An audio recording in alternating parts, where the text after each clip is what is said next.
Hello दोस्तों, आज की वीडियो में हम देखेंगे परसेंटेज के बारे में।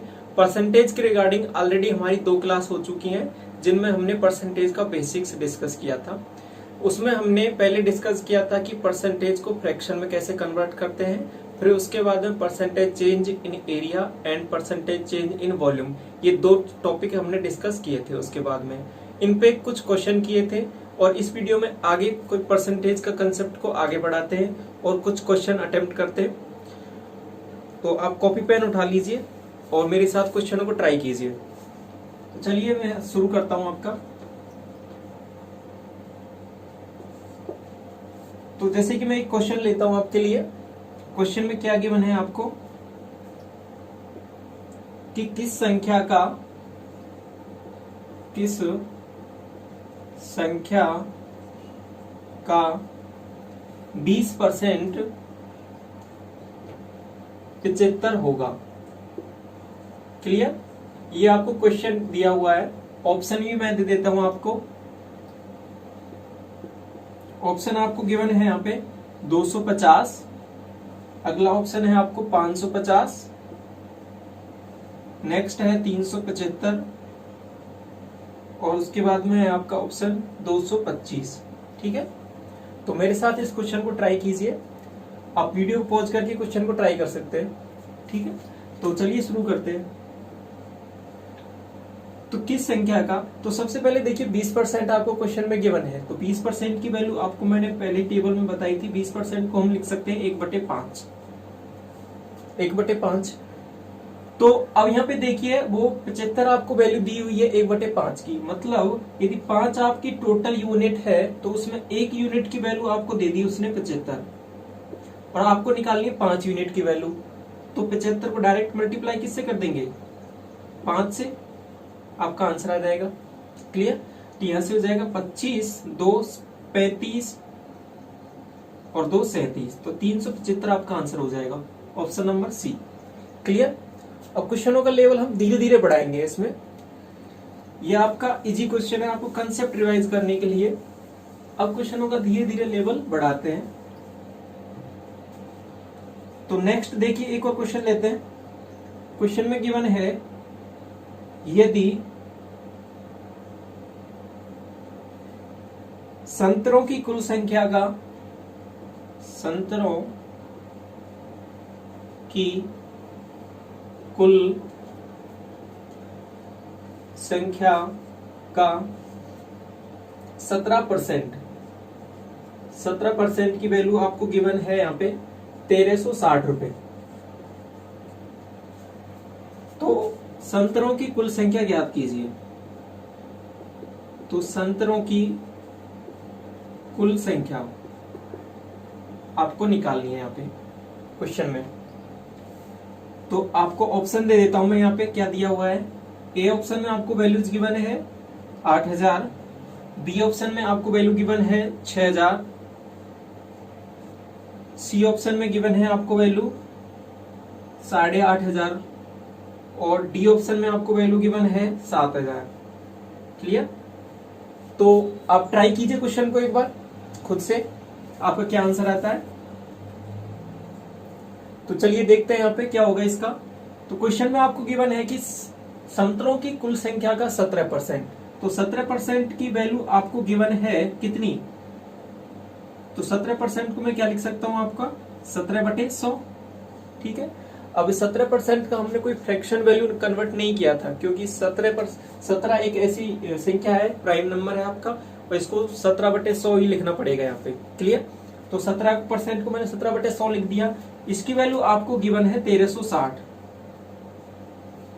तो यहाँ पे मतलब क्या हुआ कि 17 यूनिट की वैल्यू है आपकी 1360 और आपको वैल्यू किसकी निकालनी है? 100 यूनिट की। क्लियर हो गया?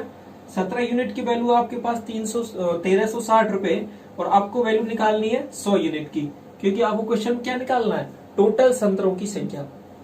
टोटल का 17% है 1360, तो आपको टोटल निकालना मतलब 100 की वैल्यू निकालनी है आपको। तो सिंपल इसको सॉल्व कर लेंगे। तो ये 17 से 8 बार जाएगा तो 80 आ गया आपका। 80 को 100 से मल्टीप्लाई करेंगे तो 8000 आ जाएगा, मतलब 8000 रुपए, सॉरी 8000 संतरे। तो ए ऑप्शन हो जाएगा आपका इसका आंसर। क्लियर? ये आपका आंसर हो जाएगा इस पर्टिकुलर क्वेश्चन का। ठीक है, तो इसके बाद नेक्स्ट क्वेश्चन देखते हैं। क्वेश्चन को आप मेरे साथ साथ ट्राई कीजिए, कॉपी पेन उठा लीजिए आप और क्वेश्चन को साथ साथ ट्राई कीजिए, तभी आपको कुछ समझ में आएगा। क्लियर? ये नहीं कि वीडियो केवल देखते रहें, क्वेश्चन को भी ट्राई करना है। तो नेक्स्ट क्वेश्चन लेते हैं एक और। क्वेश्चन में क्या गिवन है कि यदि 69% 69% राशि खर्च करने के बाद, इतनी राशि खर्च करने के बाद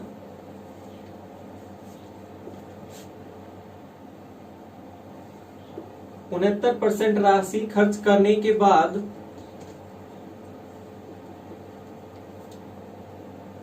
93 रुपए शेष बचते हैं, 93 रुपए शेष बचते हैं, शेष बचते हैं। तो आगे क्वेश्चन में क्या कहा है कि तो प्रारंभ में कितनी राशि थी, तो प्रारंभ में राशि कितनी थी ये आपको कैलकुलेट करना है क्वेश्चन में। ठीक है, तो वही परसेंटेज का सिंपल कंसेप्ट लगाना है आपको। 69% की राशि खर्च करने के बाद में आपके पास कितनी वैल्यू बचती है, 93 रुपए शेष बचते हैं। तो अब देखिए क्वेश्चन को यहाँ पे थोड़ा सा गौर से। 69% तो उसने क्या है कि खर्च कर दिया, तो बचा कितना उसके पास, 31% बचा वैल्यू। टोटल 100% जो राशि होती है, कोई भी वैल्यू होती है वो 100% होती है, उसमें से यदि हमने 69% तो खर्च कर दिया तो हमारे पास वैल्यू कितनी बच जाएगी, 31%। और 31% की वैल्यू कितनी दी हुई है आपको, 93 रुपए।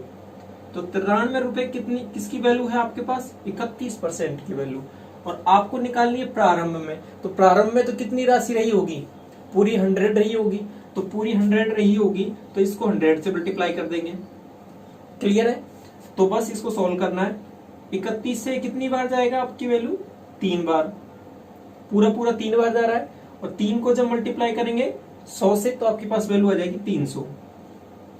ठीक है, इस ऑप्शन, इस क्वेश्चन में, पर्टिकुलर क्वेश्चन मैंने ऑप्शन नहीं दिए। ठीक है, तो आपको समझ में आ गया होगा, तो आपने ट्राई किया होगा तो आपसे ये बन भी गया होगा क्वेश्चन। क्लियर है? इसमें कुछ ज्यादा कुछ था नहीं। इसके बाद में देखिए नेक्स्ट क्वेश्चन। नेक्स्ट क्वेश्चन में क्या है, तो यहाँ पे क्या है कि क्वेश्चनों का हम धीरे धीरे लेवल बढ़ाएंगे। आप धीरे धीरे क्वेश्चनों को एक एक करके लेवल बढ़ेगा आपका क्वेश्चनों का। अगला क्वेश्चन देखिए, नेक्स्ट क्वेश्चन लेता हूं मैं, हाँ ये लेते हैं। क्वेश्चन है आपको, यदि किसी संख्या में 64 जोड़ दिए जाए, यदि किसी संख्या में 64 जोड़ दिया जाए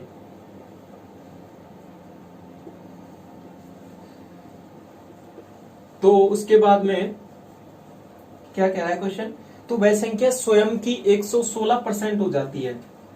तो वह स्वयं की 116% हो जाती है। ठीक है, यहां तक क्वेश्चन आगे होगा समझ में आपको। तो वह संख्या ज्ञात कीजिए, तो हमें क्या निकालना है आपको, कि संख्या निकालनी है कि वह संख्या कौन सी है। क्लियर? तो देखिए क्वेश्चन को किस तरीके से अटेम्प्ट करेंगे। तो पहले देखिए कि यदि 64 जोड़ा है तभी तो उसमें क्या है, चेंज आया है, उस संख्या में चेंज आया है। तो कोई भी संख्या होती है वो अपने आप में 100% होती है, लेकिन वो 100% नहीं होगी, कितनी हो गई, 116%। मतलब क्या हुआ कि 16% बढ़ी है। तो 16% बढ़ी है, वो किसके कारण बढ़ी होगी, ये 64 जोड़ने के कारण बढ़ी होगी आपकी। क्लियर? तो 64 जोड़ने के कारण बढ़ी है, तो 64 बढ़ी है किसके कारण, 16 के कारण। क्लियर? और हमें क्या निकालना है, वह संख्या। और वह संख्या क्या है कि पूरी अपने आप में कितनी होती है, 100%। तो 100 से मल्टीप्लाई कर देंगे, तो 16 से ये 4 बार, तो आपकी संख्या हो जाएगी 400। क्लियर? आसान सा कंसेप्ट है, आगे होगा समझ में आपको।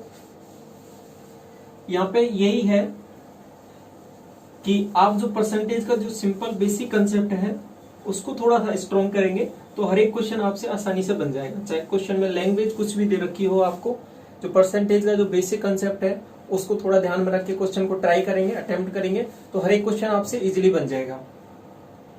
तो इसके बाद में एक और क्वेश्चन ले लेता हूं मैं आपको इसी पे बेसिस, अभी जो क्वेश्चन किया है फिलहाल में। तो क्वेश्चन में कहा है यदि 390 जोड़ा जाए किसी संख्या में, लैंग्वेज वही है आपकी, यदि 390 जोड़ा जाए किसी संख्या में तो वह संख्या स्वयं की 130% हो जाती है। तो स्वयं की 130% हो जाती है तो वह संख्या ज्ञात कीजिए। ठीक है, लैंग्वेज अभी मैंने पिछले क्वेश्चन में लिखी थी, वही सेम लैंग्वेज है आपकी क्वेश्चन की। तो अब क्या समझेंगे इसको, 130% मतलब कितना इंक्रीमेंट है यहाँ पे, 30% का इंक्रीमेंट है। तो 130 है वो किसके कारण है, वो 30% इंक्रीमेंट के कारण है, और हमें निकालनी है 100% की वैल्यू। तो आपके पास ये वैल्यू कैलकुलेट कर लेंगे हम। ठीक है, तो ये आपके पास वैल्यू है 390। जो आपकी ये 390 वैल्यू दी हुई है ये किसके कारण इंक्रीमेंट है, 30% के कारण, क्योंकि वहां पे 130 हो गया था, 100% से 130 हो गया, तो उसके कारण आपका इंक्रीमेंट हो गया 390 का। तो 390 है 30% के कारण, हमें निकालना है 100% की वैल्यू। तो इसको कैलकुलेट कर लेंगे आसानी से, ये चला जाएगा आपके पास 13 बार, और 13 को जब 100 से मल्टीप्लाई करेंगे तो आपका आंसर हो जाएगा 1300। ठीक है, इस क्वेश्चन की मैंने लैंग्वेज नहीं लिखी, लेकिन जो सेम प्रीवियस क्वेश्चन की जो लैंग्वेज थी सेम लैंग्वेज है। ठीक है, तो आपको समझ में आ गया होगा ये पर्टिकुलर क्वेश्चन भी। इसके बाद में नेक्स्ट सवाल देखिए क्या कह रहा है क्वेश्चन, कि यदि किसी संख्या को 10% कम कर दिया जाए, क्वेश्चन कह रहा है यदि किसी संख्या को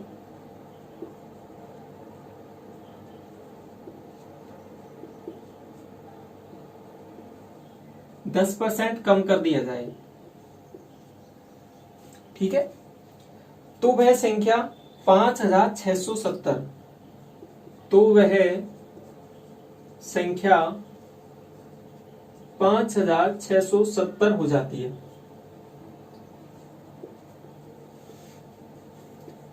है, आगे क्वेश्चन कह रहा है तो वह संख्या ज्ञात कीजिए, तो वास्तविक संख्या ज्ञात कीजिए। तो आपको कैलकुलेट करना है वो संख्या। अब देखिए क्वेश्चन को, क्वेश्चन में कहा है कि जो एक संख्या है, जो एक नंबर है, उसको हमने 10% क्या किया है, कम किया है। तो कोई भी संख्या है तो 10% की पहले मैं फ्रैक्शन वैल्यू देख लेता हूं, इसको फ्रैक्शन से कर लेते हैं, 1/10 हो गया, क्लियर। तो अब कह रहा है कि उसको वह संख्या इतनी हो जाती है, तो 10% कम किया है, मतलब पहले 10 थी तो अब 1 कम कर दिया उसमें से, तो वह संख्या अब कितनी हो गई, 9।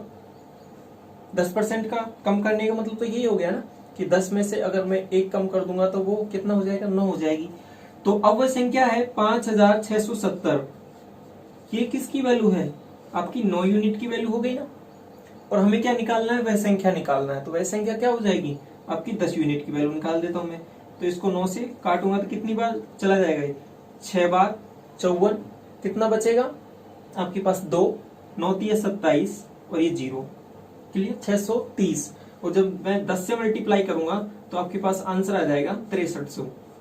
तो वह संख्या क्या है, वह संख्या है आपके पास 6300, जिसमें से 10% यदि आप कम करेंगे तो वह संख्या क्या प्राप्त होगी आपके पास, 5670। तो ये क्वेश्चन में पूछा था आपसे कि आपको वह संख्या निकालना था।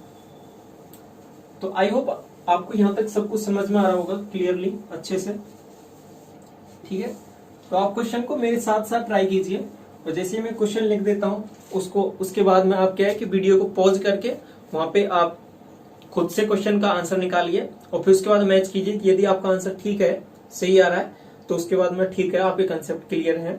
यदि कुछ गड़बड़ी होती है या फिर कैलकुलेशन में या फिर कोई कंसेप्ट में आपको कोई क्वेश्चन समझ में नहीं आता है या फिर कुछ नया लगता है, तो उसको यहाँ से देखिए, आपको सॉल्यूशन क्लियर। और हम क्वेश्चनों के लेवल के बारे में बता देता हूँ। हम अभी क्या है कि कंसेप्ट पढ़ रहे हैं बिल्कुल, तो एक एक कंसेप्ट पे, हर एक कंसेप्ट पे हम क्वेश्चन करेंगे, हर एक कंसेप्ट को अच्छे से क्लियर करेंगे।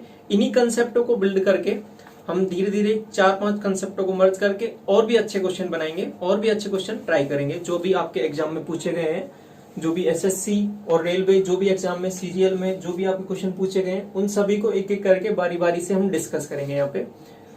तो चलिए नेक्स्ट क्वेश्चन देखते हैं। इसके बाद में नेक्स्ट क्वेश्चन आपसे है कि ये ए की आय बी से 10% अधिक है। क्वेश्चन में कह रहा है कि ए की आय बी से 10% अधिक है तो बी की आय ए से कितना प्रतिशत कम है।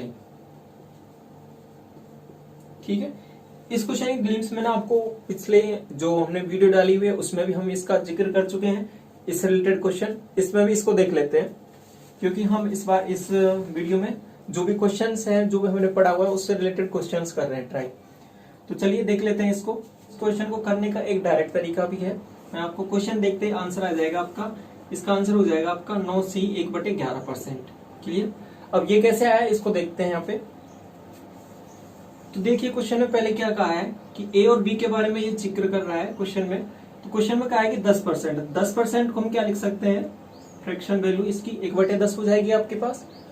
क्वेश्चन में कहा है कि ए की आय जो बी से अधिक है, तो मतलब अधिक तो इसकी है, तो यदि ये 10 है तो ये क्या होगी 11 आपकी, क्योंकि इसमें 1 का इंक्रीमेंट है यहाँ पे।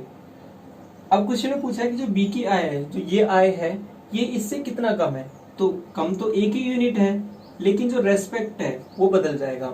अब किसके रेस्पेक्ट में देखना है, ए के रेस्पेक्ट में देखना है। तो ए के रेस्पेक्ट में देखना है तो मतलब 1/11 की वैल्यू आपको निकालनी है। अब इसको परसेंटेज में कन्वर्ट करना है तो 100 से मल्टीप्लाई कर देंगे। और हमने टेबल में डायरेक्ट भी देखा था, या तो आप 11 से डिवाइड करके इसका आंसर निकाल लो, या फिर 1/11 की डायरेक्ट फ्रैक्शन वैल्यू हमने याद होगी आपको, तो ये होती है 9 से 1/11। क्लियर। तो ये आपकी इसकी परसेंटेज वैल्यू होती है। तो अगर यदि आपको टेबल याद है तो उससे हम क्या है डायरेक्ट क्वेश्चन को भी कर सकते हैं ट्राई। तो वहां पे हमने ये चीज देखी थी कि अब यदि आपको क्वेश्चन इस तरीके से पूछे, जैसे हमने टेबल में पढ़ा था डायरेक्ट, और वो टेबल आपको एकदम क्रम में याद होनी चाहिए। तो क्रम में जैसे कि हमने वैल्यू पढ़ी थी वहां पे 100% की, 50% की, उसके बाद में 33 से 1/3% की, उसके बाद में पढ़ी थी हमने 25% की। तो ये वैल्यू थी आपके पास 1, ये 1/2, ये 1/3, ये 1/4, और उसके बाद 1/5, ये 20% की। ठीक है, इसी तरह फर्दर ये हमें आगे लिखा हुआ था। तो इसका मतलब क्या हो गया कि यदि आपको क्वेश्चन में कुछ इस तरीके से देखने को मिले, कैसे कि यदि ए की आय बी से 33 से 1/3% अधिक है। ठीक है, एक क्वेश्चन में बोले अधिक, तो उसके बाद हम बोले कि बी की आय ए से कितना परसेंट कम है, तो वहां से डायरेक्ट करेंगे। तो जैसे 33 से 1/3% क्वेश्चन में दिया हुआ है, अधिक दिया हुआ है, उसके बाद में कम पूछ रहा है, तो यहाँ पे भी कम पे आ जाओ, तो उसका आंसर हो जाएगा 25%। क्लियर। तो इसी तरीके से यदि क्वेश्चन में यहाँ पे आपके क्वेश्चन में यहाँ गिवन होता, यदि आपके पास वैल्यू 25%, ठीक है, ए की आय बी से 25% अधिक है, तो और क्वेश्चन में पूछता आपसे कि बी की आय ए से कितना परसेंट कम है, तो आपका आंसर हो जाता है यहाँ पे क्या 20%। ठीक है, यदि कम पूछता है तो हम नीचे की तरफ आएंगे, और यदि ज्यादा पूछता है तो हम ऊपर की तरफ जाएंगे। क्लियर। यदि क्वेश्चन में आपको गिवन होता कि ए की आय बी से 20% कम है, तो बी की आय ए से कितना परसेंट अधिक है, अधिक पूछ रहा है, दिया क्वेश्चन में 20% है, अधिक पूछ रहा है, तो हम 25% पे चले जाएंगे। क्लियर। आगे होगा समझ में मैं क्या कहना चाह रहा हूं, कि ये कहना चाह रहा हूं कि यदि आपसे कम वैल्यू दी हुई है और अधिक पूछता है तो हम ऊपर की तरफ जाएंगे, कि यदि 20% दे रखा है और क्वेश्चन में कहा है कि यहाँ पे ये इससे इतना कम है, और पूछता है कि कितना अधिक है, अधिक पूछ रहा है, तो हमें क्या ध्यान रखना है कि जो लास्ट में पूछ रहा है ये वाली वैल्यू। तो अब यदि इसमें अधिक पूछ रहा है तो हम ऊपर की तरफ जाएंगे, और 20% दिया तो 25% आंसर हो जाएगा आपका। और यदि यहाँ पे कम पूछ रहा है तो हम नीचे की तरफ जाएंगे। तो क्वेश्चन में यदि 20% दिया हुआ था आपका, तो हम नीचे की तरफ आएंगे। इससे नीचे वाली वैल्यू क्या थी आपके पास, 1/6 थी। 1/6 किसकी वैल्यू है, 16 से ही 2/3% की। तो यदि क्वेश्चन में आपको ऐसे गिवन होता कि ए की आय बी से 20% अधिक है, तो बी की आय ए से कितना परसेंट कम होगी, तो आपका आंसर क्या हो जाएगा 16 से ही 2/3%। क्लियर। यदि आप इसको सॉल्व करके भी देख सकते हैं, यही आपका आंसर आएगा। क्लियर। ये इसको डायरेक्ट याद करने का भी तरीका है, नहीं तो आप इसको सॉल्व तो कर ही सकते हैं। सॉल्व करने का तरीका मैंने बता दिया, ए और बी को लिखिए, उसकी फ्रैक्शन वैल्यू लिखिए जो आपको गिवन है वहां से, उसके बाद में दोनों को चेंज कीजिए। फिर यहाँ पे जैसे 1 का इंक्रीमेंट है यहाँ पे, तो इसको 10 से ये 11 बन गया। और उसके बाद में पूछा क्या है क्वेश्चन में कि रेस्पेक्ट बदल गया, बी की आय ए से कितना कम है, तो एक के रेस्पेक्ट में लेना है तो ए का रेस्पेक्ट लेना है तो ए का डिवाइड कर देंगे, और डिफरेंस तो हमेशा एक ही रहेगा इनका, क्योंकि ठीक है हमने इंक्रीमेंट डिक्रीमेंट देखा है, डिफरेंस एक रहेगा, 100 से मल्टीप्लाई करेंगे तो ये आंसर आ जाएगा। क्लियर, बेसिक आपको बता दिया, शॉर्ट भी आपको बता दिया, ठीक है। तो इस तरीके से आपको दोनों तरीके से आने चाहिए क्वेश्चन को अटेम्प्ट करना। क्लियर, तो इसके बाद में आगे देखिए,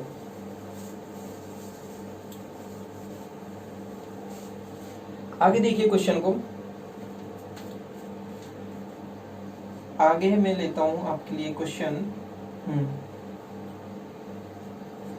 ये है कि चीनी के भाव में 33.3% की वृद्धि होने पर, चीनी के भाव में क्वेश्चन में गिवन है आपको, चीनी के भाव में क्या है कि 33.3 की वृद्धि होने पर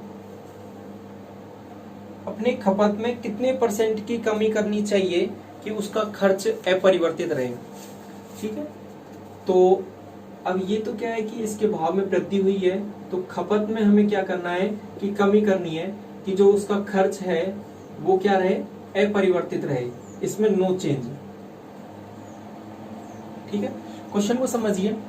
क्वेश्चन क्या कह रहा है कि चीनी के भाव में 33 से 1/3% की वृद्धि होती है, तो हमें क्या है कि जो खपत है उसको कितना परसेंट कम करना चाहिए कि जो उसका खर्च है वो अपरिवर्तित रहे। तो पहले समझिए खर्च क्या होता है।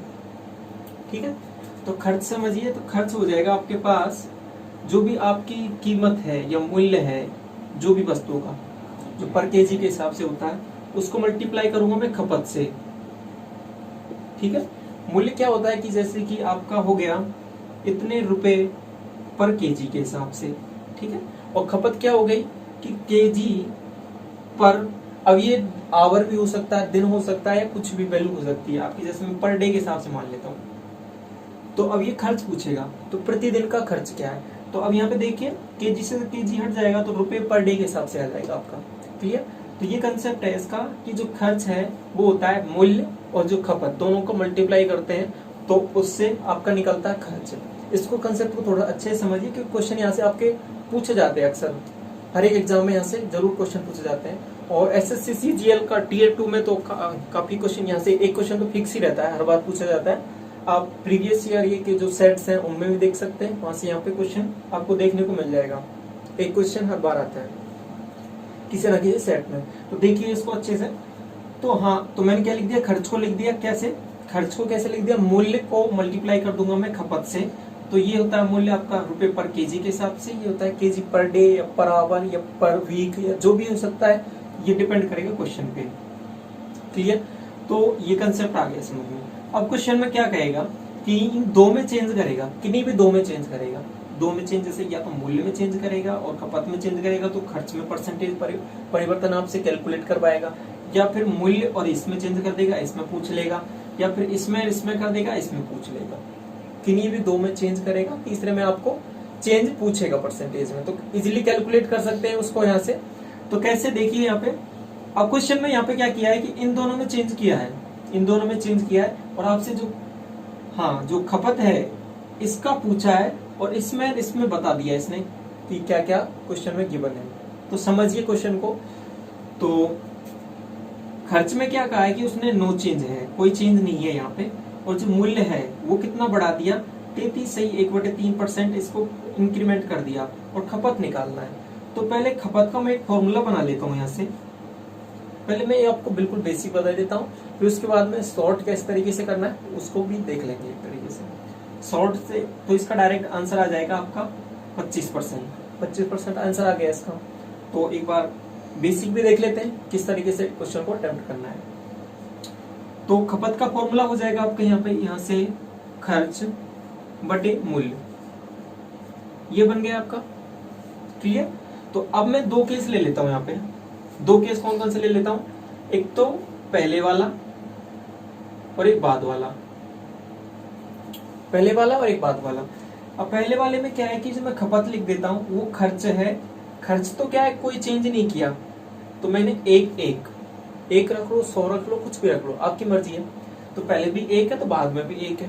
क्लियर, कोई चेंज नहीं है। लेकिन जो इसका जो मूल्य है उसमें क्या चेंज किया है कि 33 से 1/3% का इंक्रीमेंट, इसकी परसेंटेज वैल्यू मैं निकालूंगा तो इसको कन्वर्ट करूंगा तो 1/3 बन गया। तो मतलब क्या है कि ये तो क्या है, इंक्रीमेंट किया है। तो यदि पहले 3 था तो बाद में कितना हो जाएगा, 4। आ गया समझ में? पहले 3 था तो बाद में कितना हो गया, 4। तो यही हमें निकालना है, यही रेशियो हमें कैलकुलेट करना है। तो इस रेशियो को हटा लेते हैं, 4 को इधर भेज दिया मैंने और इधर ये 3 आ गया। अब ये क्या आ गया, 4 और 3, ये आ गया इसका खपत। खपत मतलब क्या हो गया कि पहले 4 थी तो अब 3 हो गई। तो मतलब क्या हो गया कि उसकी खपत क्या है कि कम कम करनी पड़ी ना उसे, जो उसको जो खर्च को मेंटेन रखने के लिए। तो यही चीज है कि खपत में कितनी कमी करे कि उसका खर्च मेंटेन रहे। तो यहाँ पे कितनी कमी करी है इसने, देखो यहाँ पे 1 यूनिट की कमी करी है, किस पे, 4 पे। तो 1/4 को जब मैं परसेंटेज में कन्वर्ट करूंगा तो 100 से मल्टीप्लाई करूंगा तो वैल्यू कितनी आ जाएगी आपके पास, 25%। ठीक है, और यही मैंने आपको आंसर बताया था क्वेश्चन के स्टार्टिंग में कि 33 से 1% की वृद्धि दे रखी है और आपसे कमी पूछे खपत में, तो आपका आंसर क्या हो जाएगा, 25%। वही टेबल से हमने निकाला है अभी, जो हमने पिछले क्वेश्चन में इसको डिस्कस किया था कि यदि इसमें एक में इंक्रीमेंट दे रखा है और दूसरे को मेंटेन रखा है, और इसमें आपके इसमें खपत में आपके डिक्रीमेंट पूछे, तो आपका डायरेक्ट क्या हो जाएगा, उस टेबल में नीचे आ जाइए। 33 से 1/3 से आपकी नीचे वाली वैल्यू क्या थी, ये 1/3 की वैल्यू है, तो 1/4 की वैल्यू क्या है आपके पास, 25%। यदि आपको क्वेश्चन में 25% दिया होता तो आपका आंसर क्या हो जाता, 20%। यदि 20% दिया हुआ तो आपका आंसर हो जाएगा 16 सही 2/3%। और यदि 16 सही 2/3% आपको क्वेश्चन में गिवन हो तो वहां से आपका आंसर हो जाएगा 14 सही 2/7%। तो ये आपका इस पर्टिकुलर क्वेश्चन का आंसर हो जाएगा। तो आपको मैंने सभी केस इसमें डिस्कस कर दिए। अब इसका एक और स्पेशल केस देख लेते हैं, वो मैं आपको यहाँ पे बता देता हूँ। जो आपके ये आपका तो बेसिक है, लेकिन आपका जो क्वेश्चन एग्जाम में पूछा जाता है, जो CGL की Tier 2 में पूछा जाता है, वो क्वेश्चन कुछ इस तरीके से पूछा जाता है आपके। क्वेश्चन क्या होता है, क्वेश्चन में क्या है कि यहाँ पे तो ये नो चेंज दिया हुआ है ना, यहाँ पे ये नो चेंज दिया हुआ है, लेकिन क्वेश्चन वहां पे कैसे पूछता है, इसमें भी क्या है कि चेंज कर देता है। चेंज क्या कर देता है कि जैसे कि इसको ही बढ़ा दिया उसने 10% मान लो। क्वेश्चन कहता है कि चीनी के भाव में 33 सही 1/3 की वृद्धि होती है, खपत में कितनी कमी करनी चाहिए कि उसका खर्च है जो मात्र 10% बढ़े। तो क्वेश्चन इस तरीके से आपसे एग्जाम में पूछा जाता है। अभी जो हमने पिछले क्वेश्चन डिस्कस किया था उसमें क्या किया था कि जो खर्च है उसको नो चेंज किया था, मतलब उसमें कोई चेंज हमने नहीं किया था। लेकिन यहाँ पे क्या है कि खर्च में भी हमने चेंज कर दिया। अब यहाँ पे ये हमने एक केस कंसिडर किया है कि इसमें 10% का इंक्रीमेंट हो सकता है, 20% का इंक्रीमेंट हो सकता है, या फिर डिक्रीमेंट भी हो सकता है। और इसके क्वेश्चन आप प्रीवियस ईयर के सेट्स में देख सकते हैं, CGL मेंस के 2018 में, 17 में, 16 में, हर एक ईयर में आपके ये क्वेश्चन यहाँ से पूछा गया है। ठीक है, तो बजट से, खर्च से, खपत से और मूल्य से एक क्वेश्चन आपको हमेशा ही मिल जाएगा। किसी भी सेट्स में आप देख लेना, प्रीवियस ईयर का, CGL का, Tier 2 का मेंस में। ठीक है, तो अब देखिए इसको किस तरीके से सॉल्व करेंगे। जो हमने खर्च लिखा था पिछले क्वेश्चन में, वहां पे क्या किया था, खर्च को 1 मतलब नो चेंज था तो 1 और 1 रख दिया था, और उसके बाद में जो मूल्य को इसमें डिवाइड कर दिया था और हमने कैलकुलेट कर लिया था। लेकिन यहाँ पे क्या है, खर्च को भी चेंज किया है, तो अब यहाँ पे 1 नहीं रखेंगे। ठीक है, 1 नहीं रखेंगे, मतलब बराबर तो नहीं है, तो कितना है, तो पहले 10% का चेंज है, तो 10% की फ्रैक्शन वैल्यू हो गई आपके पास 1/10। अब इसमें क्या है, इंक्रीमेंट किया है, यहाँ पे डिक्रीमेंट करते तो हम उस हिसाब से करते। इंक्रीमेंट किया है 10 की 11 हो गई, डिक्रीमेंट करता 10 की 9 हो जाती। तो अब उसके बाद में डिवाइड किससे करेंगे, 33 से 1/3, इसकी वैल्यू हो जाएगी 1/3, मतलब पहले 3 थी तो अब 4 हो गई। आगे होगा समझ में।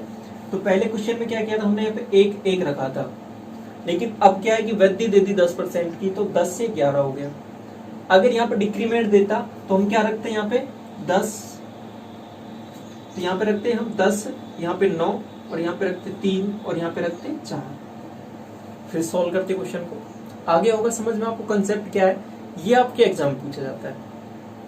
ठीक है, तो देखिए इसको सॉल्व कर लेते हैं। तो यहां से हो जाएगा आपके पास 40 और ये हो जाएगा 33। अब ये वैल्यू देखिए कितनी कम है, 7/40 इंटू 100 कर देंगे। ठीक है, 1 0 से 1 0, तो आपके पास वैल्यू बन गई 70/4, मतलब बन गया 35/2, तो 17 सही 1/2%। तो ये आपका इस पर्टिकुलर क्वेश्चन का आंसर हो जाएगा। ऐसे इसका निकाल सकते हैं। क्लियर? कंसेप्ट आपको समझ में आ गया होगा। तो किस तरीके से क्वेश्चन को अटेम्प्ट करना है, एक दो क्वेश्चन और देख लेते हैं इसी कंसेप्ट पे, उसके बाद हम फर्दर आगे नए कंसेप्ट पे क्वेश्चन करेंगे। तो आप क्वेश्चनों को मेरे साथ साथ ट्राई कीजिए, ठीक है, जिससे आपका कंसेप्ट अच्छे से समझ में आ जाए। तो देखिए अगला क्वेश्चन लेता हूं मैं। एक क्वेश्चन में ये ओरली बता देता हूं मैं। अगला क्वेश्चन क्या है कि अनार के भावों में 16.2% की कमी की जाने के कारण उपभोक्ता को अपनी खपत में कितनी कमी करनी चाहिए कि वृद्धि करनी चाहिए कि उसका खर्च अपरिवर्तित रहे। मतलब क्या कहा है कि क्वेश्चन में 16.2/3% की क्या है कि पहले ही कमी दे रखी है उसने, किसमें? ये मूल्य में, ये मूल्य में उसकी कमी दे रखी है। तो अब क्वेश्चन में पूछा है कि उसको खपत में अब ऑब्वियस है कि खपत में उसको क्या करनी पड़ेगी? वृद्धि करनी पड़ेगी। यदि उसको खर्च क्या रखना है? सेम रखना है। यदि खर्च उसको अपरिवर्तित रखना है, मतलब नो चेंज रखना है खर्च में, तो उसको क्या करना पड़ेगा कि जो खपत है उसको बढ़ाना पड़ेगा। वो कितना बढ़ाना पड़ेगा? यहाँ पे देखिए, ये 16.2/3 है, तो आपका आंसर हो जाएगा इसका 20%। ठीक है, वो टेबल से हम डायरेक्ट निकाल सकते हैं इसका। 16.2/3% यदि कमी दे रखी है और हमसे वृद्धि पूछी है तो हम टेबल में ऊपर जाएंगे। तो फिर नेक्स्ट वैल्यू क्या आती है आपकी? नेक्स्ट वैल्यू आती है आपकी 16.2/3 से ऊपर 20%। तो यदि यहाँ पे क्वेश्चन में 20% आपको गिवन होता तो नेक्स्ट आपका आंसर आ जाता है इससे 25%। क्लियर? ये तो इसका आंसर हो गया। इसको आप बेसिक से ट्राई करके देखिए, यही आपका आंसर आएगा इस पर्टिकुलर क्वेश्चन का। ठीक है, तो ये आई होप ये आपको समझ में आ गया होगा ये क्वेश्चन। इसके बाद में ऐसे ही नेक्स्ट क्वेश्चन है। अब ये तो खपत के रूप में लिख दिया, अब इसको थोड़ी सी लैंग्वेज चेंज करके भी आपको क्वेश्चन पूछ सकता है। तो किस तरीके से क्वेश्चन, ये भी मैं आपको ओरली बता देता हूं कि एक आयत की लंबाई में 60% की वृद्धि कर दी जाए। चलो देख लेते हैं इसको एक बार। क्वेश्चन क्या कह रहा है आपसे? क्वेश्चन कह रहा है कि आयत की लंबाई में 60%, जो लंबाई है उसमें क्या है कि 60% की वृद्धि कर दी जाए और चौड़ाई में कितनी परसेंट की कमी करनी चाहिए? चौड़ाई में कमी परसेंट निकालना है, जिससे कि आपका जो आयत का क्षेत्रफल है वो उसमें अपरिवर्तित रहे।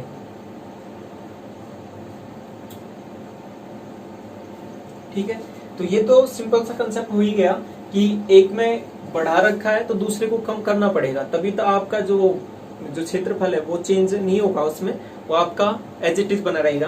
तो देखिए किस तरीके से करना है इसको।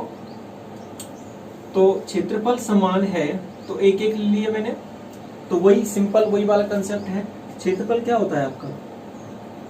L × B, लंबाई गुणा चौड़ाई।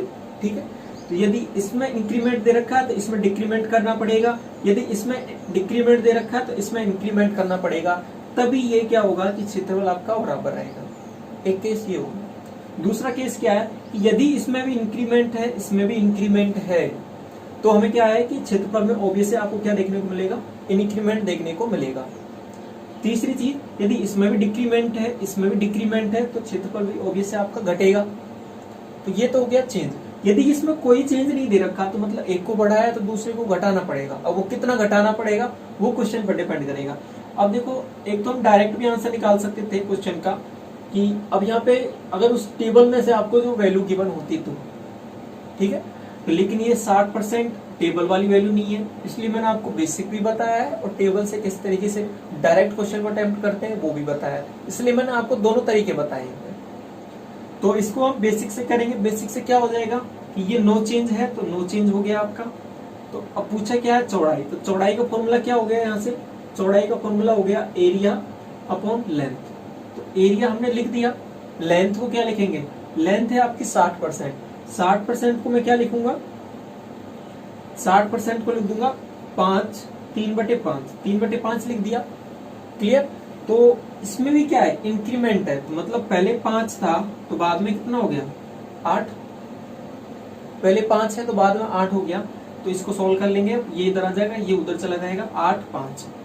अब देखो आगे, अब क्या निकालना है हमें, रेस्पेक्ट निकालना है। तो क्या, अब देखो क्वेश्चन में आगे होगा ना समझ में कि चौड़ाई में क्या है कि यहाँ पे डिक्रीमेंट देखने को मिल रहा है आपको। पहले 8 यूनिट थी तो अब कितनी रहेगी आपके पास, 5 यूनिट रहेगी। तो कितना डिक्रीमेंट हुआ यहाँ पे, 3 यूनिट का डिक्रीमेंट हुआ। किसके रेस्पेक्ट में हुआ है, आपके 8 के रेस्पेक्ट में हुआ है। तो 3/8 आपकी वैल्यू हो जाएगी। अब इसको किस तरीके से सॉल्व करेंगे, 3/8 को परसेंटेज में कन्वर्ट किस तरीके से करना है। एक तरीका तो है 3/8, फिर इसको 100 से मल्टीप्लाई करो और फिर आप 8 का भाग दे लो, निकल जाएगी वैल्यू, आ जाएगी, कोई दिक्कत नहीं है। डायरेक्टिव किस तरीके से करेंगे, 1/8 की हमें वैल्यू पता है कितनी है, 12 सही 1/2%। 12 सही 1/2% है 1/8 की वैल्यू। इसको मल्टीप्लाई कर देंगे 3 से, तो कितनी वैल्यू बन जाएगी आपके पास, 37 सही 1/2%। क्लियर, 12 3 36 और 3/2, 3/2 से एक और बाहर आएगा तो 36 + 1 37, और उधर आधा बचेगा तो कितना बन जाएगा आपके पास, 1/2। तो 37 से 1/2 ये वैल्यू होती है आपकी 3/8% की वैल्यू। क्लियर, तो ये समझ में आ गया होगा कि 3/8 को कन्वर्ट किस तरीके से करना है। तो इस क्वेश्चन में यही कंसेप्ट था। तो यदि क्वेश्चन, अगर आपको क्वेश्चन की फॉर्म भी बदल के आती है, एरिया वाली चेंज में आता है, तो उस तरीके से भी आप क्वेश्चन को ट्राई करके आंसर आसानी से निकाल सकते हैं उसका। यहां तक समझ में आ रहा होगा, बढ़िया। और आई होप आप ट्राई भी कर रहे होंगे क्वेश्चन का, जो भी मैं यहाँ पे लिख रहा हूँ। तो जो भी मैं क्वेश्चन यहाँ पे लिखता हूँ, तो सबसे पहले ये कीजिए कि आप वीडियो को पॉज कीजिए, जो भी क्वेश्चन यहाँ पे ऑलरेडी लिखा हुआ है उसको आप पहले खुद से ट्राई कीजिए। जो भी आपने समझा है अब तक वीडियो को देख के, जो भी आपकी समझ में आया है उससे समझ से आप क्वेश्चन को ट्राई कीजिए। फिर उसके बाद में यदि आपसे क्वेश्चन नहीं होता तो उसके बाद यहाँ पे देखिए, यहाँ पे तो सॉल्यूशन हम करा ही रहे हैं सब एक एक क्वेश्चन का। तो उसके बाद यहाँ पे क्वेश्चन का सॉल्यूशन देखिए, और उसके बाद देखिए कि कहाँ आपकी गलती रह रही है और कहाँ आपसे तो उस क्वेश्चन में, पर्टिकुलर क्वेश्चन में आप गलती कर रहे हैं और जिससे आपका आंसर नहीं आ रहा। तो उस गलती को सुधारिए, आपका क्वेश्चन आप आगे से होने लगेगा। ठीक है, तो ये चीज सीखनी है। ये नहीं कि आप डायरेक्ट वीडियो को देख रहे हैं और आप खुद से ट्राई नहीं कर रहे, इससे समझ नहीं आएगा आपको। वीडियो तो आपको देख लोगे, लेकिन जो आप खुद की अंडरस्टैंडिंग नहीं बनेगी। तो क्वेश्चन को खुद से किस तरीके से ट्राई करना है वो आप तभी होगा जब आप एक बार यहाँ पे क्वेश्चन को खुद से ट्राई करेंगे।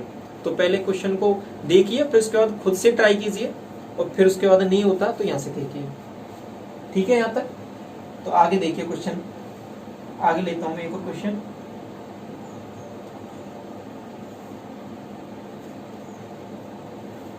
क्वेश्चन है कि पेट्रोल के भाव में 14 से 2/7% की वृद्धि करने के कारण विद्यार्थी को खपत में कितने % की कमी करनी चाहिए कि जिससे उसका खर्च अपरिवर्तित रहे। अब वही क्वेश्चन हो गया आपका खर्च का और आपके मूल्य का और खपत का। तो अब यहाँ पे 14 से 2/7% की वृद्धि दी है क्वेश्चन में, तो ऑब्वियस है खपत में आपको कमी करनी पड़ेगी, तभी आपका खर्च है जो एज इट इज रहेगा। तो कितने की कमी करनी पड़ेगी आप बता दीजिए मुझे। तो आपका 14 से 2/7% आपकी वैल्यू होती है 1/7 की, तो आंसर हो जाएगा 1/8। 1/8 क्या होता है, 12 सही 1/2। क्लियर, ओरली हम इसको सॉल्व कर लेंगे, कोई दिक्कत नहीं आएगी इसमें। सीधा सवाल है, आसानी से हो जाएगा। नेक्स्ट क्वेश्चन देखिए, नेक्स्ट क्वेश्चन देखिए आप। एक त्रिभुज की ऊंचाई, क्वेश्चन आपको मैं लिख देता हूं। क्वेश्चन कह रहा है आपसे कि एक त्रिभुज की ऊंचाई में 20% की वृद्धि कर दी जाए। त्रिभुज की ऊंचाई जो आपको दे रखी है उसमें 20% की क्या है कि वृद्धि कर दी जाए, तो उसके आधार में कितने % की कमी करनी चाहिए। उसके आधार में कितने % की कमी करनी चाहिए जिससे उसका क्षेत्रफल है वो 10% बढ़े। जो उसका क्षेत्रफल है वो 10% बढ़े। तो ये क्वेश्चन में पूछ रहा है। तो सबसे पहले आपको क्षेत्रफल का फॉर्मूला याद होना चाहिए। क्षेत्रफल का फॉर्मूला क्या होता है, यहाँ पे त्रिभुज के क्षेत्रफल का फॉर्मूला होता है 1/2 × v × h, मतलब बेस इंटू हाइट। ये आपका त्रिभुज के क्षेत्रफल का फॉर्मूला होता है। 1/2 से कोई मतलब नहीं है, यहाँ पे न्यूमेरिक वैल्यू है, ये आपका कांस्टेंट भी है। जो चेंज हो रहा है b और h में हो रहा है। बी और एच में क्या हो रहा है कि यदि अब वही केस हो गया आपका लेंथ और विड्थ का, यदि मैं लेंथ को इंक्रीमेंट, ये जो आपके जो आयत होती है उसमें यदि मैं लेंथ को इंक्रीमेंट करता हूं तो आपकी जो विड्थ है उसको डिक्रीमेंट करना पड़ेगा, और यदि विड्थ को मैं इंक्रीमेंट करता हूं तो लेंथ को डिक्रीमेंट करना पड़ेगा, यदि आपको जो एरिया में नो चेंज करना है। तो इसी तरीके से यदि यहाँ पे आधार को यदि हम बढ़ाते हैं तो हाइट को हमें कम करना पड़ेगा, जिससे कि आपका जो त्रिभुज का क्षेत्रफल है वो क्या रहेगी, एज इट इज रहे। आपका जो त्रिभुज का क्षेत्रफल है वो एज इट इज रहे। तो इस तरीके से, तो देखिए यहाँ पे हमें निकालना है आधार में, तो आधार का पहले फॉर्मूला निकाल लीजिए। यहाँ पे आधार का फॉर्मूला हो जाएगा आपका ये जो आपका क्षेत्रफल है, क्षेत्रफल बटे हाइट, ठीक है। अब यहाँ पे मैं 1/2 को इसलिए कंसीडर नहीं कर रहा हूँ, क्यों नहीं कर रहा है इसको, क्योंकि यहाँ पे कांस्टेंट है, ये आपका कोई इफेक्ट नहीं डालेगा। जो आपका जो पहला केस है और बाद वाला केस है उसमें कोई इफेक्ट नहीं डालेगा, इसलिए मैं 1/2 को यहाँ पे कंसीडर नहीं कर रहा हूँ। 1/2 को आप लेके करेंगे तब भी आपका आंसर एज इट इज आएगा, ठीक है, वो कोई दिक्कत नहीं है। तो आप ये नहीं सोचे कि ये हमने विड्थ का क्या फॉर्मूला लिख दिया, ये हम केवल परसेंटेज में कर रहे हैं, क्लियर, परसेंटेज में कर रहे हैं। यदि आप मेंसुरेशन यानी क्षेत्रमिति कर रहे हैं तो वहां पे आप विड्थ का फॉर्मूला त्रिभुज में ये नहीं लिख सकते, क्योंकि वहां पे 1/2 को कैलकुलेट करेंगे तो आपका आंसर अलग आ जाएगा, ठीक है। ये केवल हम परसेंटेज में कर सकते हैं, और वहां पे भी कर सकते हैं जहां हम केवल कंपैरिजन कर रहे हैं, ठीक। और यहाँ पे हम कंपैरिजन ही कर रहे हैं कि पहले वाला केस और बाद वाला केस, इंक्रीमेंट से पहले वाला केस, इंक्रीमेंट के बाद वाला केस, ठीक है। तो इसलिए मैंने 1/2 को यहाँ से हटा दिया। आ गया होगा समझ में आपको 1/2 का कंसेप्ट, ठीक है। तो विड्थ का मैंने कंसेप्ट फॉर्मूला यहाँ पे ये बना लिया। अब देखिए जो आपका एरिया है, एरिया में क्या चेंज हुआ है कि 10% आपका एरिया क्या है कि बढ़ गया। तो पहले 10 था तो अब एरिया क्या हो गया 11। अब हाइट के बारे में देखो 20% बढ़ी है, 20% का मतलब क्या हो गया 1/5। तो पहले 5 थी तो अब कितनी होगी 6, क्लियर। तो 5 से मैं इसको काट लिया मैंने 2 बार, तो यहाँ से इसको 2 से मल्टीप्लाई किया, कितना हो गया 12, और बाद में 11। तो मतलब क्या हुआ कि जो आपकी जो बेस है आधार है उसमें चेंज क्या है कि 12 से 11, मतलब 1 यूनिट कम हो गया आपका बेस, आपका 1 यूनिट कम हो गया, और वो भी किसके रेस्पेक्ट में 12 के रेस्पेक्ट में। तो मतलब क्या हो गया कि 1/12 आपका इसकी फ्रैक्शन वैल्यू हो गई। इसको मैं परसेंटेज में बदलना है 100 से मल्टीप्लाई करूं, या फिर 1/12 की आपको direct percentage fraction to percentage याद है तो वो भी लिख के यहाँ पे इसको सॉल्व कर सकते हैं, ठीक है।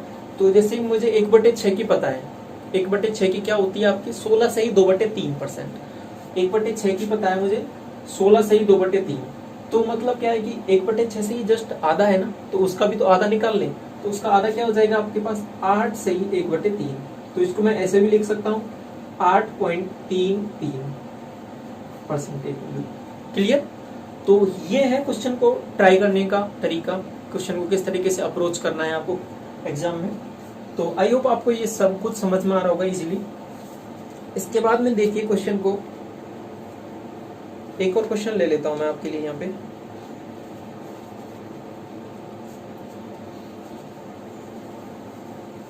ये आपका एरिया में चेंज वाला क्वेश्चन हो गया।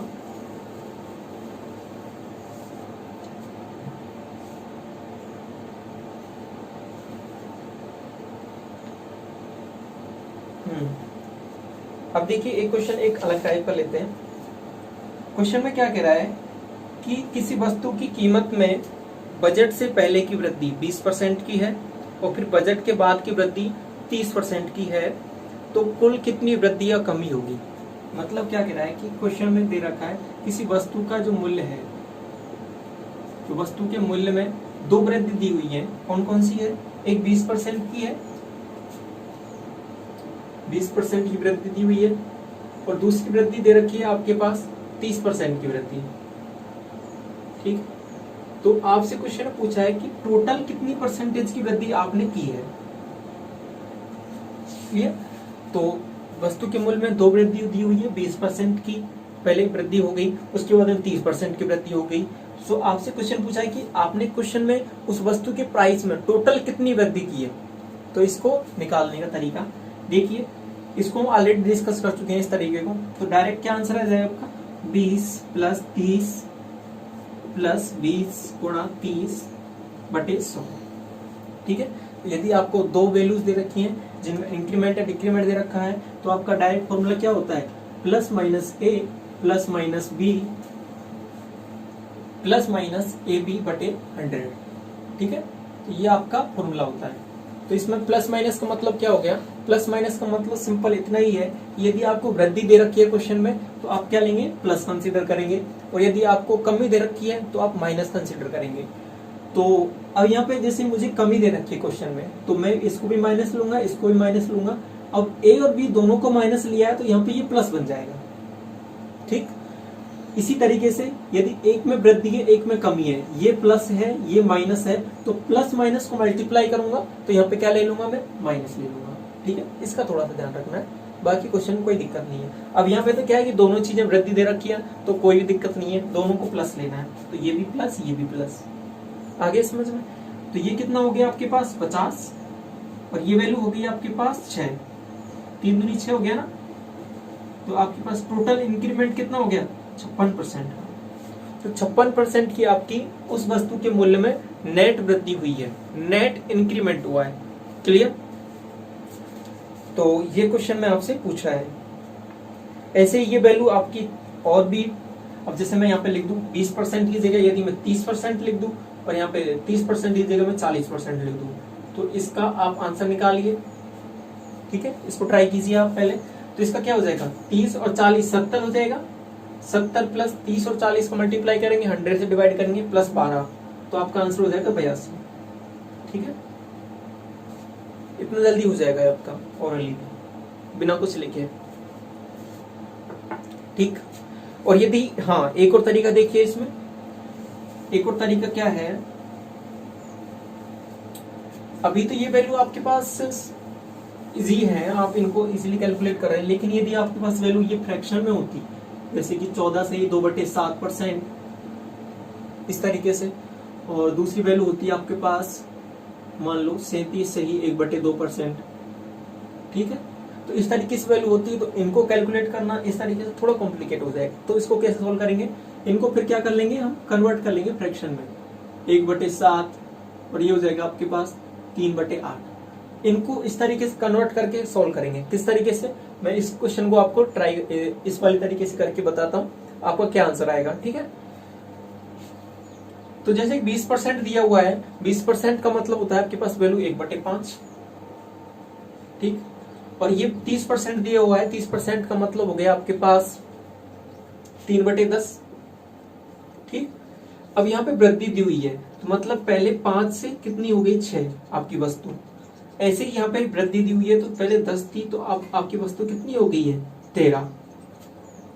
क्लियर, तो अब देखो यहाँ पे टोटल ये हो गई आपके पास 50, दोनों को मल्टीप्लाई करेंगे, और ये होगी आपकी टोटल 78, 78 हो गई। अब पहले 50 थी, बाद में 78 हो गई, तो कितने का इंक्रीमेंट हुआ आपके पास, यहाँ आपके पास इंक्रीमेंट हुआ 28 का। किस पे हुआ है ये इंक्रीमेंट, 50 पे, तो 28 का इंक्रीमेंट है आपका 50 पे। तो ये वैल्यू कैलकुलेट करनी है, 100 से मल्टीप्लाई कर देंगे, परसेंटेज में कन्वर्ट करना है, तो कितना हो गया 50 से ये 2 बार, तो आपके पास आ गई 56%। यही आपका यहाँ पे आंसर आया। क्लियर, तो ये तरीका भी है इसको सॉल्व करने का।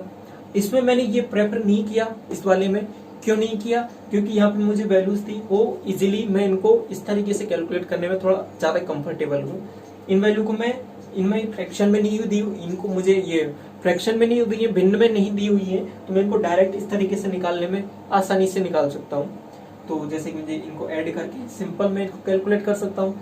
लेकिन यदि वैल्यूज मुझे फ्रैक्शन में दी हुई हो, 16 से 2/3, 14 से 2/7, या फिर 12.5%, या फिर 37 से 1/2, 33 से 1/3, इस तरीके से यदि मुझे वैल्यूज गिवन हो क्वेश्चन में, तो मैं ये वाला तरीका प्रेफर करूंगा, जिसमें मुझे क्या है परसेंटेज को कन्वर्ट कर दूंगा। 14 से 2/7 को कन्वर्ट कर दूंगा मैं 7 में, तो ये 7 से 8 इंक्रीमेंट हो गया। इसका मतलब क्या हो गया, पहले 8 है, 3 का इंक्रीमेंट है तो 11 हो गया, ये 56 हो गया, और ये 88 हो गया। तो इस तरीके से कैलकुलेट कर लूंगा कितने का इंक्रीमेंट है बटे 56। ठीक है, तो इस तरीके में ये वाला तरीका प्रेफर करूंगा यदि मुझे वैल्यूज जो फ्रैक्शन में गिवन हो। तो ये वाला तरीका भी आपको समझ में आ गया होगा क्वेश्चन में। ठीक है।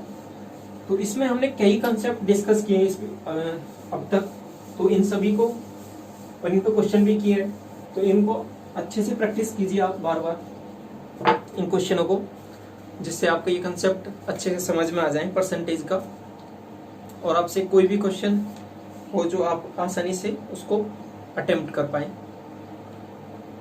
तो ये वाले कंसेप्ट के क्वेश्चन हमने डिस्कस कर लिए। अब एक दो क्वेश्चन और रह गए, वो आपको डिस्कस कराने हैं मुझे। ये देखिए,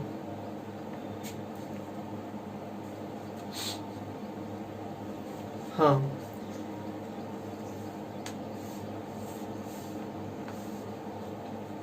एक चीज और बतानी है मुझे, एक कंसेप्ट और है कि यदि आपको क्वेश्चन में कुछ इस तरीके से गिवन हो कि यदि किसी वस्तु का मूल्य है वो उसमें समान चेंज हो। समान चेंज का मतलब क्या हो गया कि यदि 10% उसको बढ़ाया जाए और 10% कम किया जाए, ठीक, किसी वस्तु के मूल्य को 10% की वृद्धि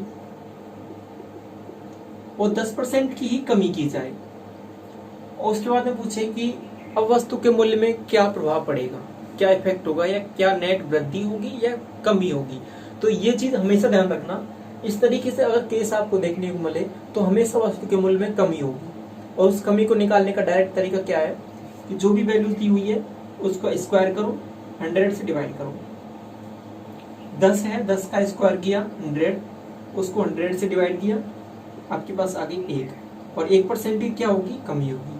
ये मैंने बता दिया आपको कि हमेशा क्या होगी, वस्तु के मूल्य में कमी होगी। किस तरीके से ये आंसर आया इसको देख लेते हैं एक बार। अभी मैंने क्वेश्चन में बताया था कि plus minus A plus minus B plus minus A B बटे 100। तो उसको देखिए, 10% की वृद्धि है तो मैंने प्लस ले लिया, 10% की कमी है तो मैंने माइनस 10 ले लिया। अब ए और बी को दोनों को मल्टीप्लाई करना है, ए और बी, इसमें से एक प्लस है एक माइनस है, तो यहाँ पे क्या आएगा साइन, यहाँ पे माइनस आएगा, बटे 100। 10 से 10 चला जाएगा, 100 से 100, लेकिन कितनी बार, ये माइनस 1 आ जाएगा, और ये क्या है, परसेंटेज वैल्यू। तो क्या है, ये चीज तो हमने यहाँ पे डिस्कस किया, 1% की कमी, 1% की कमी। तो इसको डायरेक्ट करने का तरीका क्या हो गया कि अब हम एक चीज सीख गए, यदि क्वेश्चन में आपको गिवन हो 20% की किसी वस्तु के मूल्य में वृद्धि हो और 20% की कमी हो, तो उस वस्तु के मूल्य में नेट इफेक्ट क्या होगा, नेट परिवर्तन क्या होगा, कि नेट चेंज क्या होगा, कि वस्तु के मूल्य में कमी होगी या वृद्धि होगी। तो उसको डायरेक्ट आप ऑप्शन से कैसे करेंगे, तो इसका आंसर हो जाएगा आपका डायरेक्ट 4%। ठीक है, कोई भी कुछ भी सोल्व नहीं करना आपको।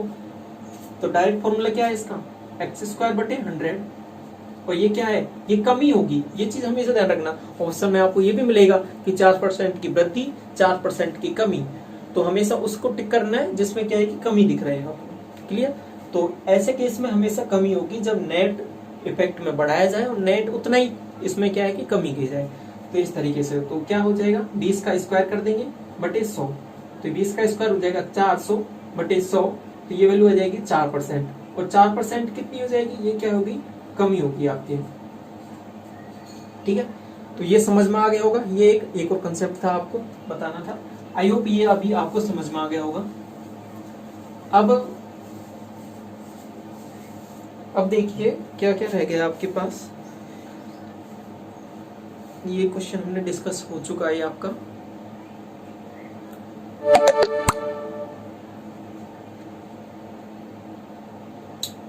तो चलिए एक और क्वेश्चन देख लेते हैं एक बार। हाँ, ये वाला कंसेप्ट और देख लेते हैं। क्वेश्चन में क्या गिवन है कि दो संख्याएं गिवन है आपको, और तीसरी संख्या से क्रम से 20% और 50% ज्यादा है। दो संख्याएं हैं, तीसरी संख्या से क्या है कि 20% ज्यादा और 50% ज्यादा है। ठीक है, और क्वेश्चन में कह रहा है कि पहली संख्या दूसरी संख्या से की कितनी प्रतिशत है। तो पहली संख्या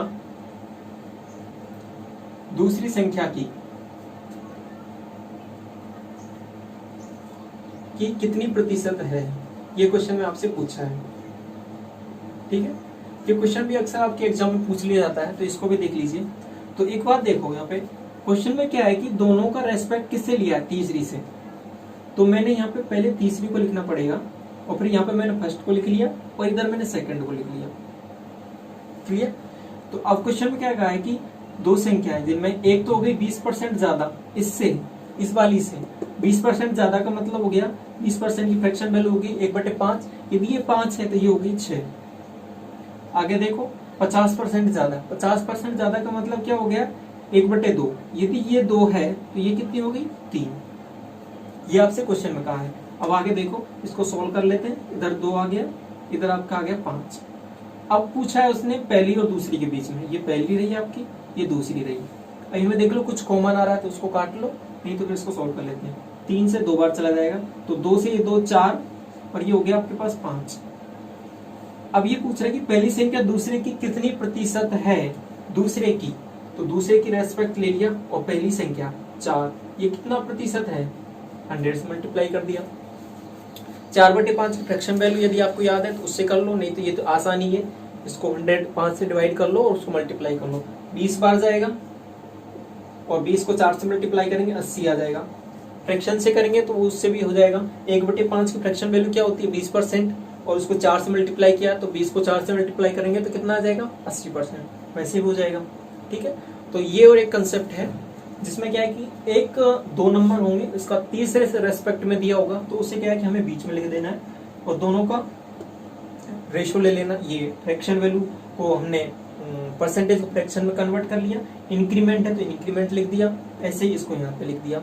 ठीक है, और उसको सॉल्व कर लिया। जो अपना रेशियो प्रोपोर्शन का जो होता है अनुपात समानुपात का सिंपल जो कंसेप्ट है, ए का रेशियो बी से है, बी का रेशियो सी से है, तो उसको दोनों को जो अनुपात को बराबर करके हमने इसको सॉल्व कर लिया तो आपका आंसर आ गया।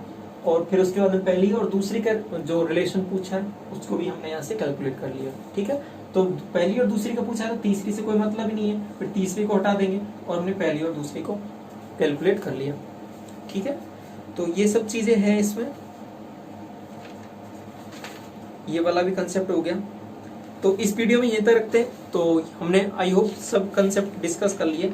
इसके बाद में हम नेक्स्ट जो भी आपके इलेक्शन से रिलेटेड क्वेश्चन है वो भी डिस्कस करेंगे। इसमें पॉपुलेशन से रिलेटेड क्वेश्चन भी है और भी आगे जो भी धीरे धीरे जो भी क्वेश्चन पूछे गए हैं एग्जाम में वो भी डिस्कस करेंगे। तो इसमें आज हमने जो भी कंसेप्ट पढ़ा था उससे रिलेटेड जो भी क्वेश्चन बनते थे आपके और जो भी एग्जाम में आपके पूछे गए रिलेवेंट क्वेश्चन है वो हमने डिस्कस किए इस वीडियो में। तो ये सब क्वेश्चन थे। तो इनको मैं एक बार दोबारा कहूंगा कि कोई भी क्वेश्चन को ट्राई कर देखने से पहले उसको खुद से ट्राई करो। तो जैसे यहाँ पे आपको क्वेश्चन देखने को मिला, पहले खुद से उसका सॉल्यूशन देखे पे ना पहले खुद से ट्राई करो। कहीं भी किसी भी बुक में मिलता हो, कहीं से भी आप पढ़ते हैं तो पहले कहीं पे भी आपको क्वेश्चन मिलता है तो पहले उसको खुद से ट्राई करो। फिर यदि आपसे खुद से नहीं हो रहा, एक बार ट्राई किया आपने, 2 बार ट्राई किया आपने, 3 बार किया, खुद से नहीं हो रहा तो उसके बाद हम फिर उसका सॉल्यूशन देखिए।